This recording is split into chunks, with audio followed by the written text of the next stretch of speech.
Молодец! Зверь!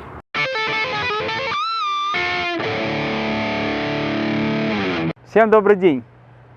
Сегодня я не буду на таких сложных вещах, как в прошлый раз, и расскажу про этот велосипед, который мы какое-то время назад уже показывали. Мне удалось у Димы его выпросить на покатушку. Велосипед претерпел некоторые изменения с тех пор. Из очевидного здесь стало все красиво. Жестким коробом стало лучше. К измене очевидного и не столь значимого поменялись тормоза. МТ-5 вообще ни к селу, ни к городу на такую массу они не работают. Пришлось вот Кодер старый ставить, доволен как слон. Сюда он поставил 820-й Китай карбоновый руль, который гнется как лук Робин Гуда. Очень интересное ощущение во время езды. Провал с китайским рулем. То есть руль, наверное, надо будет поменять. Он слишком уж играет хорошо. Вот. И еще сюда переехала вилка Helm. Последнее, что произвели, это вот Helm. Как раз Вилочка хорошая, да. С прошлого велосипеда Intense, потому что там вилку согнали до 140 миллиметров. И вилка пошла дальше по рукам. Я сейчас немножко на нем уже прокатился и могу сказать, что он ебашит. Ну, на самом деле, очень быстрый велосипед. И можно, не особо напрягаясь, ехать на уровне, я потом скажу точно, но это какой-то либо разряд, либо это КМС шоссейного велоспорта.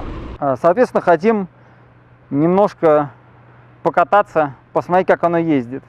А еще мы решили угореть по полной и порвать им пердаки в Страве. Посмотрим, что из этого получится.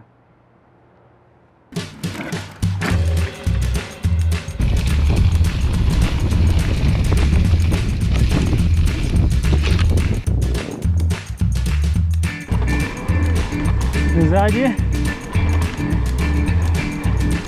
Спасибо.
Если устал совсем, есть совсем ленивый режим. Так, ну что, первое ощущение. Очень мощная техника. Без какой-то начального уровня подготовки, честно говоря, нетренированному человеку, наверное, даже лучше не садиться, потому что можно просто убраться. Вот, ну вот, на нем сейчас немножко проехать по асфальту на все деньги.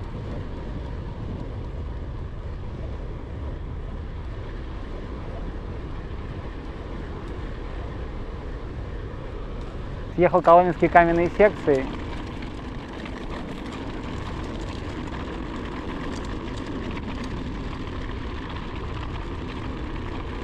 Чуть-чуть попрыгал на нем, но полную линию мне страшно ехать. Ну, во-первых, потому что он весит по 30 килограмм и не очень привычно себя ведет. Также техника не моя и дорогая. Хотя, в принципе, я думаю, прыжки бы она, конечно, выдержала бы. Но страшно, поэтому ограничились малым прыжком. Ну вот. Значит, что понравилось? Что в целом велосипед очень по массе сбалансированный. То есть это действительно велосипед, на котором можно классно, с кайфом кататься оффроуд. Вся масса, большая часть сосредоточена по центру велосипеда. Немножко чувствуется вес заднего колеса, планетарные втулки, особенно когда я там первые попытки банни-хоп сделать, пытался, прям чувствовал, что заднее колесо тяжелое, к этому привыкнуть надо. А в целом, потому что батарейка по центру, мотор под кареткой, получается, что очень так комфортно себя чувствовать. Ну, сейчас еще немножко здесь покатаемся. Вот, буду дальше рассказывать ощущения, впечатления. Ну, а ты что, будешь Enduro Gravity пробовать? На этом? На. Ну, мне не очень хочется. Да. Ну, смотри. Твоя жизнь не будет прежней.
Ну что хочу сказать. Во-первых, я упоролся. Это не так просто, как кажется. Ну и сдубасить. Вот прям на все деньги. Вот. Во-вторых, конечно, надо привыкать к технике. Не очень пока мне понятно, на какой тяге, как он себя будет вести. Есть такие странные штуки, как бросаешь крутить педали, а он какое-то время еще продолжает давать тягу на мотор. Ну, соответственно, заднее колесо. И очень сложно понять, когда он отключится. То есть, ну, просто надо катать, привыкать. Вот, однозначно, можно сказать, что эта штука помогает ехать вверх без вопросов. Сейчас еще одну штучку асфальтовую заедем. Я думаю, что там тоже будет разрыв шоссейных друзей. Вниз эта штука ехать, наверное, сильно не поможет. Ну, то есть велик тяжелый, поэтому все вот это перекладывать его туда-сюда. Было бы очень интересно на нем покататься где-нибудь в чес-парке. Поскольку эта штука как бы так или иначе рукотворная вещь, не заводская, то остается мне в данном случае только догадываться, насколько она прочно собрана сейчас, чтобы ее всю не растрясти во время вот всего этого оффроадного каталова. То есть не разболтается ли там ничего, потому что Дима называл это тестовым макетом. Вот, насколько он его там довел до ума, трудно сказать. Совершенно точно, что штука у Димы идейно получилась, вот, и кататься на ней на самом деле в кайф. То есть это не замена обычному велосипеду, никогда и не будет. Вот, насчет компьютерского катания по асфальту мне трудно судить. Ехать можно, ехать быстро, насколько это кайфово. Ну, наверное, если туда поставить еще слики, то ехать он будет еще веселее. Вот. А с точки зрения вот такого по лесу покататься, ну, классная штука. Вот, вес не очень сильно ощущается, когда вот именно едешь. Покрышки широкие, едет он очень стабильно. Вот. Немножко на нем все-таки попрыгали. Вот, пошалили. Не знаю, пошалили немножко, попрыгали. Доедем до дома, Посмотрим, что там получилось по Страве, какие цифры. Но я думаю, что обхилы должны быть на хорошем уровне, потому что, ну, грубо говоря, фигачить 500-600 ватт в горку. Тут просто, к сожалению, в выходной день в Коломенском много людей, и постоянно кто-то под колеса кидался. Заезды не очень чистые, но просто если математически посчитать, дубасить минуту на 600 ваттах в гору, то, конечно, время будет соответствующее. Золотые годы Стравы, думаю, вот сейчас проходят последние золотые годы Стравы.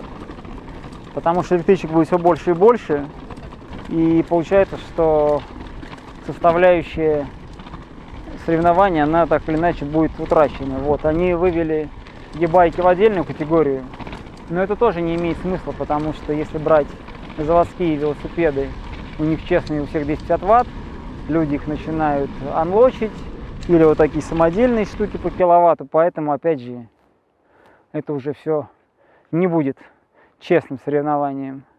Но все уходит, Коломенская застраивается, Страва протухает, это жизнь. Что ты имеешь в виду, что Коломенская застраивается? Ну то, что тропинок становится все меньше, асфальта все больше. Не, ну тут, мне кажется, вот это не будут трогать. Могут окультурить, лесенку сделать красивую. Да могут. Ну, все Коломенское, Могут. мне кажется, не перелопать. Ну, оно уже более перелопаченное. Бицу прям по кусочкам вот так выгрузают. Выезжаю с этого Каширки, вот туда дальше, вот где Котляковские проезды.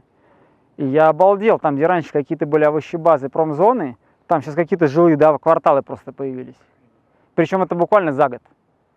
То есть там, видимо, вот эту хорду строят, и, видимо, к хорде как раз строят жилые массивы. Там промзона была лютая. Кататься клево. Катайтесь разнообразно. Чем больше разных великов, тем веселее.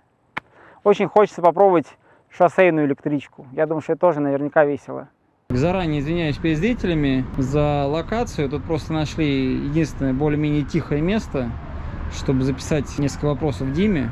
Вот, поэтому такое вот неудачное место и, возможно, плохой звук. Провели мы 2,5 дня испытаний. С половиной, потому что в один день батарейка села. Вот, пришло время отдавать Диме велосипед. Вот, соответственно, хотелось бы непосредственно владельца спросить, значит, сколько прошло времени с нашей встречи? Мы первый ролик запилили чуть больше года назад. Ну, расскажи тогда вкратце, что изменилось с тех пор?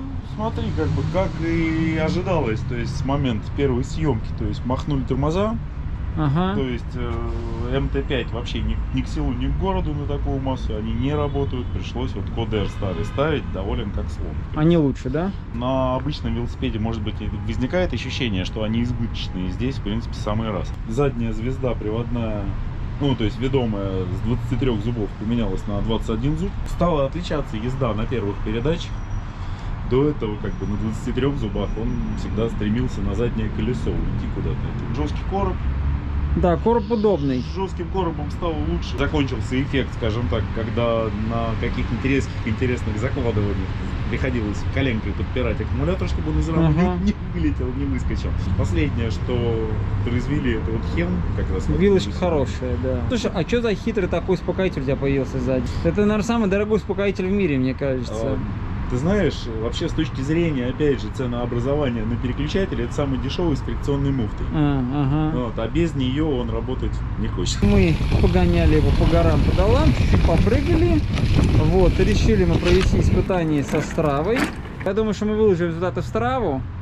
Потом, конечно, мы их удалим. В ссылочке под видео будет ссылка на то, чтобы посмотреть в цифрах, как он прет. В общем, еще раз, из того, что я понял, что ты можешь ехать совершенно точно в гору, как топовые гонцы, самые сильные наши, наверное.